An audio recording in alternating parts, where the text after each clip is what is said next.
Hey, it's Kevin DeWitt here. Welcome back to the Mixing in a Home Music Studio course. In this video, we're going to talk about hardware.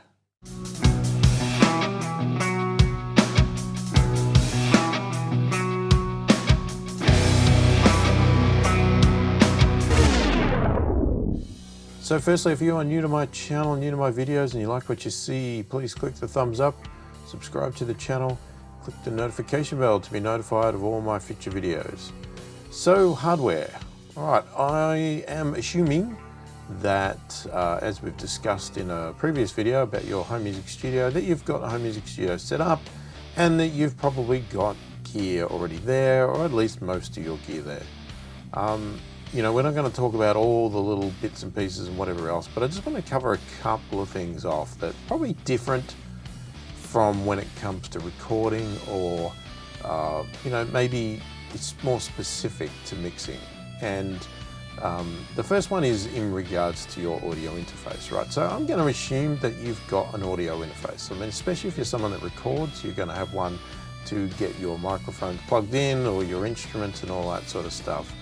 But we're going to talk about buffer size, and we're going to talk about it fairly quickly, because when it comes to recording, the buffer size setting is pretty important when you want to get the latency quite low, so that you don't get that weird echo effect or anything like that where you're playing an instrument, especially if it hasn't got something that's like direct monitoring or anything like that. Now, when it comes to mixing, latency is not really a factor as long as your software supports some sort of delay compensation or something like that, which most, if not all, do. Because if there is any latency, the software automatically compensates for it and makes sure that all the audio plays at the same time. It just may be that when you press play, you know, there's a slight delay before it starts or something like that. But once you're getting into it, things will look the same. I have seen some plugins with meters and things like that that can look out of time and that sort of stuff. So, you know, you could lower your buffer size when it comes to that. But generally when I'm mixing, I actually raise my buffer size up a bit. Now, it depends on how powerful your PC is, you know, to what you need to do. But I'll generally raise it up a little bit, and what that allows to do, it just gives the computer more time to basically process things. You know, the lower the buffer size, the smaller the buffer size, the lower the latency, the faster the computer has to respond, because it's like trying to act like real time. But if we slow it down and have a bigger buffer size, it gives it more time to process things and, you know, just look at everything that's going on and respond to everything that's going on. And this can be pretty critical when you start doing mixes and loading up lots of plugins and lots of advanced features and things like that. The more and more you add, the more processing power that is needed. And if you have a latency that's too low, or sorry, a buffer size that's too small, what you can get is, you know, some stuttering, some pops, clicks, crashes, all that sort of stuff. And, you know, you don't want that while you're mixing. So I'll generally set mine a bit higher. You know, it may be 1024, but, you know, if you've got a very powerful computer, it could be 512 even, you know, you might run perfectly fine on that.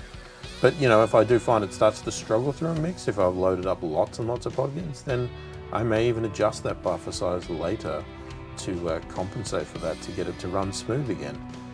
Because it's just not something that I see as a critical setting in mixing. I'm not critical to the point of getting it small, whereas I do when I'm in the recording mode. All right, so setting the buffer size in Cubase. Now, you might think that it's under project settings, but it's not there. The other place to generally look for settings would be in Studio Setup, and you'd go to your VST Audio, which shows your audio interface, etc. But there is some options here, but there's not a direct setting to adjust the buffer size, even though it shows the latency right there on the screen.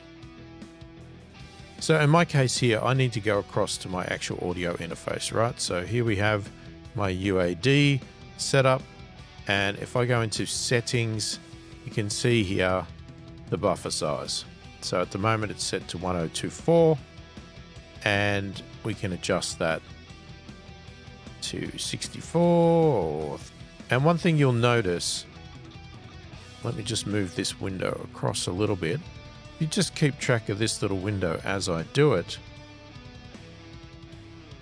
You'll see the Cubase is adjusting the values of what it thinks the latency is. So at the moment, it's got an input latency of 0.726 milliseconds when I have it at buffer 32. You see that adjusted to 23.22 milliseconds. All right.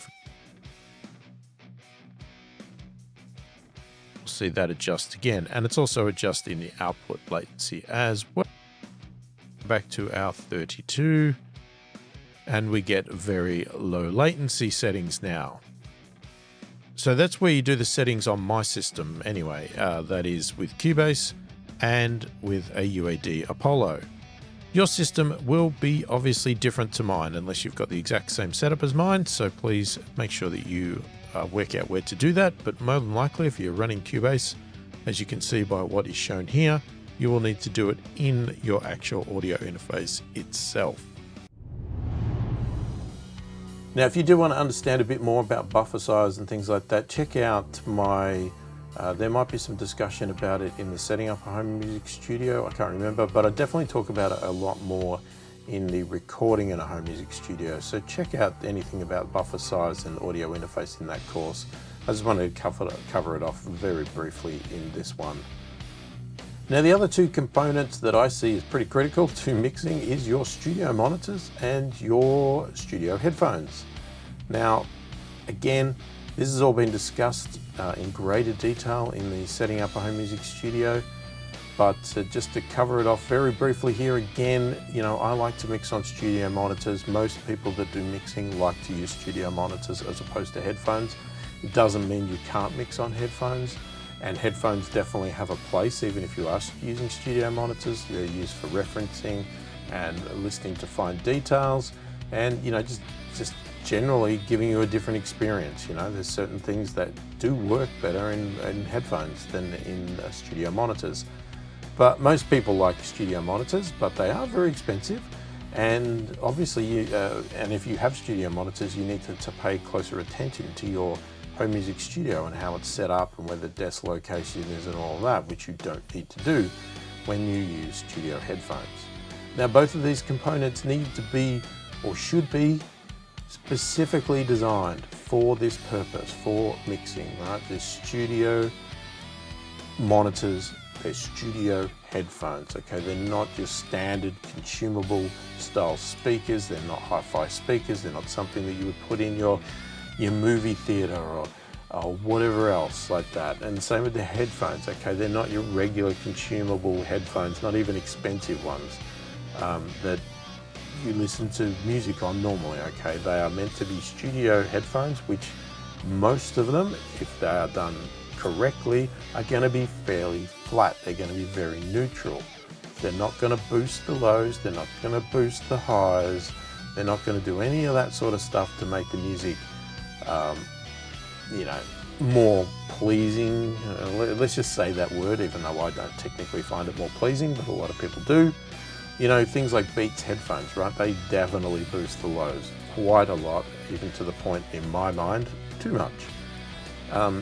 You don't want that for mixing, okay? You don't want that, because what you want is a true representation of your song that's very natural, because what that means is if you can make your song be mixed and sound great on these studio flat grade sounds, then they're going to translate better on all the other type of headphones and all the other type of speakers out there. You're going to have a better chance of your song sounding good on lots of different places. There's tons of brands out there, and I'll tell you, they're not cheap, okay? You are going to be looking at fairly expensive headphones. You're going to be looking at fairly expensive studio monitors if you want to get good results. But there's also massive ranges in all of those as well. So, you know, you don't feel that you need to buy the, you know, $20,000 to $50,000 studio monitors, you know, but you might be looking at least, you know, a couple of grand for studio monitors. You could be looking at $500 to $1,000 for studio headphones. anything like that. You know, obviously it depends on the country you live in to what that translates to or how cheap you can get them. But yeah, that's what you're sort of going to be looking at, because the better you get, the better results you're going to get. But then on top of that, very much like microphones and that sort of stuff, you are working in a home music studio. It's not a perfect environment. So spending $50,000 on speakers may not actually benefit you as much as what you might think. Okay, the room may have so many flaws in it that those speakers they just don't function at their top, ability. So you may be better off not spending that money and saving it and using it to improve your room a bit more than anything else. Okay, so that's all I wanted to cover on hardware in this course. Obviously there's lots of hardware you can get for mixing, but these are the primary ones that I want to talk about being in a home music studio. I'm not really going to cover external mixing gear or anything like that. You can check out my setting up a home music studio for any sort of little bits about that and that sort of stuff. But we're looking at sort of the essential equipment that you need and things like that. And to me, this is where we start, and this is what we're going to work with, and what most people are probably going to have. So let me know what you think in the comments.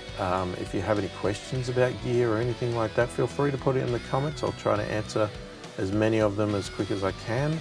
And we'll have discussions about certain things, but I'm not going to claim that I know everything about all the hardware and all of the specs and everything else, but we can have a chat and get some guidance and all that sort of stuff about anything you have questions for.